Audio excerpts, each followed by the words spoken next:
2026 புத்தாண்டை முன்னிட்டு தாராபுரம் காவல்துறையினர் சிறப்பு கொண்டாட்டத்தில் ஈடுபட்டனர். திருப்பூர் மாவட்டம் தாராபுரம் காவல்துறையினர் சார்பில் 2026ஆம் ஆண்டு புத்தாண்டை முன்னிட்டு சிறப்பு நிகழ்ச்சி உடுமலை ரவுண்டானா சிக்னலில் நடைபெற்றது.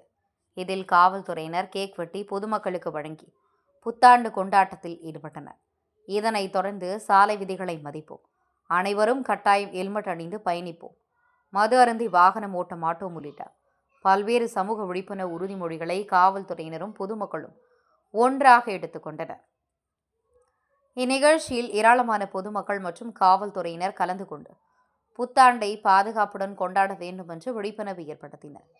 மேலும் தாராபுரம் காவல்துறையினர் இணையதளம் மூலம் மற்றும் சமூக வலைதளங்கள் மூலமாகவும் புத்தாண்டுகள் கொண்டாட்டங்கள் பாதுகாப்பாக அமைய வேண்டும், சாலை விதிகளை கடைபிடிக்க வேண்டும் என்ற கருத்துக்களை பொதுமக்களுக்கு தெரிவித்தனர். இந்நிகழ்ச்சியில் காவல் ஆய்வாளர் விஜயசாரதி, துணை ஆய்வாளர் ஜெயக்குமார் உள்ளிட்ட காவல் அதிகாரிகள் கலந்து கொண்டு பொதுமக்களுக்கு புத்தாண்டு வாழ்த்துக்களுடன் பாதுகாப்பு அறிவுறுத்தல்களை வழங்கினர்.